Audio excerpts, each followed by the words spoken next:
تلنگانہ کے food safety department کے ایک ٹاسک فورس ٹیم نے حیدرآباد میں ڈیری مینوفیکچرنگ یونٹس پر مارے چھاپوں کے دوران کئی خلاف ورزیاں پائی گئی۔ حیدرآباد کے اوپل میں واقع کریم لائن ڈیری پروڈکٹس لمیٹڈ پر چھاپے کے دوران ٹیم نے پایا کہ کینڈی، کرونڈا جیسے خام کھانے کی اشیاء کو ان کے لیبل پر درجہ حرارت کے مطابق ذخیرہ نہیں کیا گیا تھا۔ مزید یہ کہ فوڈ سیکشن میں کام کرنے والے افراد ہیئر کیپس، دستانے، ماسک اور یونیفارم پہنے ہوئے نہیں تھے۔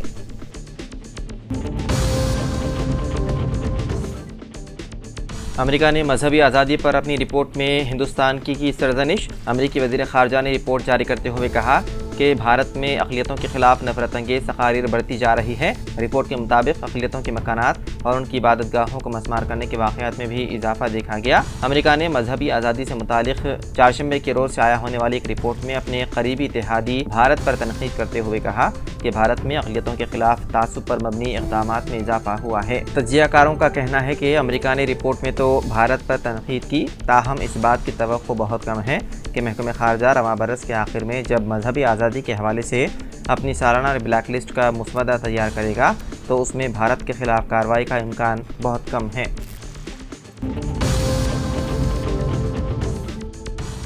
بی جے پی کے سینئر لیڈر لال کرشن اڈوانی کی طبیعت بگڑنے کے بعد انہیں اسپتال میں داخل کرایا گیا۔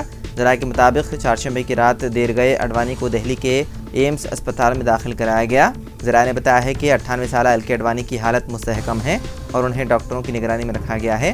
سابق نائب وزیر اعظم کو ایمس کے پرانے پرائیویٹ وارڈ میں رکھا گیا ہے اور بتایا جا رہا ہے کہ یورولوجی ڈپارٹمنٹ کے ڈاکٹر ان کا علاج کر رہے ہیں۔ تاہم ان کی بیماری کے بارے میں فوری طور پر کوئی واضح معلومات نہیں ہوئی، تاہم ڈاکٹروں نے بتایا کہ ان کی طبیعت مستحکم ہے۔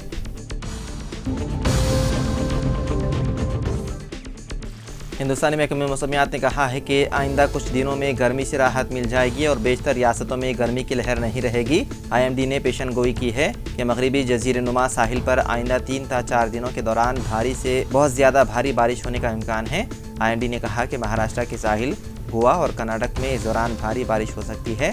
شمال مشرقی ہندوستان کی ریاستوں میں 27 جون سے 30 جون کے درمیان آسام، اروناچل پردیش، منی پور، میگھالیہ، میزورام، ناگالینڈ، تریپورہ اور سکم میں بھی بارش ہونے کا امکان ہے۔ بتایا گیا ہے کہ مانسون 29 یا 30 جون کو دہلی پہنچنے کا امکان ہے۔ دہلی میں مانسون کی آمد عموماً 27 سے 29 جون کے درمیان ہوتی ہے۔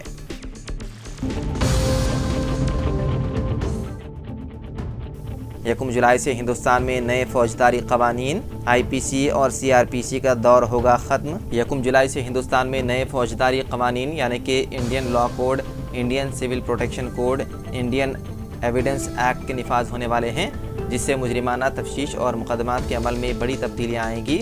Zero F I R, online شکایات، الیکٹرانک میڈیم کے ذریعے سمن جاری کرنے، گھنونے جرائم کے مناظر کی لازمی ویڈیوگرافی جیسے تبدیلیوں کے ساتھ تفتیشی عمل کو تیز کیا جائے گا۔ فوجداری نظام انصاف میں اصلاحات کے لیے ایک تاریخی اقدام ہے۔ 3 نئے نافذ کیے گئے قوانین بھارتیہ نیائے سنہتا، بھارتیہ ناگرک سرکشا سنہتا اور بھارتیہ ساکشیہ ادھینم یکم جولائی سے نافذ العمل ہوں گے۔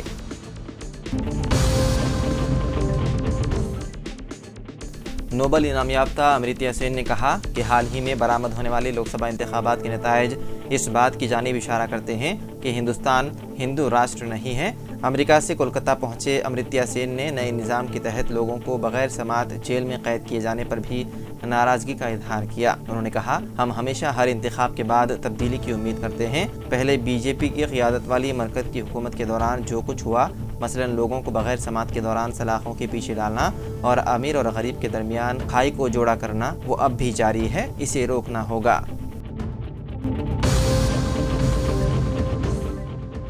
تلنگانہ کے میدک ٹاؤن میں عید الاضحیٰ سے قبل پیش آئے فرقہ وارانہ تشدد کے واقعے میں گرفتار 6 مسلم نوجوانوں کو میدک کورٹ نے گزشتہ روز ضمانت منظور کر دی، جس میں محمد خالد، محسن بن عبداللہ، سید عمر محی الدین، معین الدین عرفان، سید معراج اللہ اور شیخ نائب شامل ہیں۔ سید آصف حسین ایڈوکیٹ نے 4 اور جیون راؤ ایڈوکیٹ نے 2 افراد کی ضمانت کی پیروی کی۔ بتایا جا رہا ہے کہ ضمانت کی پیشگی کے بعد مذکورہ نوجوان سنگاریڈی کے کندی جیل سے رہا ہوں گے۔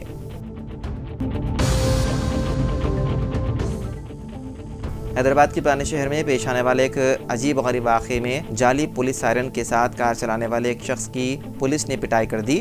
یہ واقعہ گولکنڈہ کے قریب اس وقت پیش آیا جب پولیس گاڑیوں کی تلاشی لے رہی تھی۔ اطلاعات کے مطابق مذکورہ شخص نے مبینہ طور پر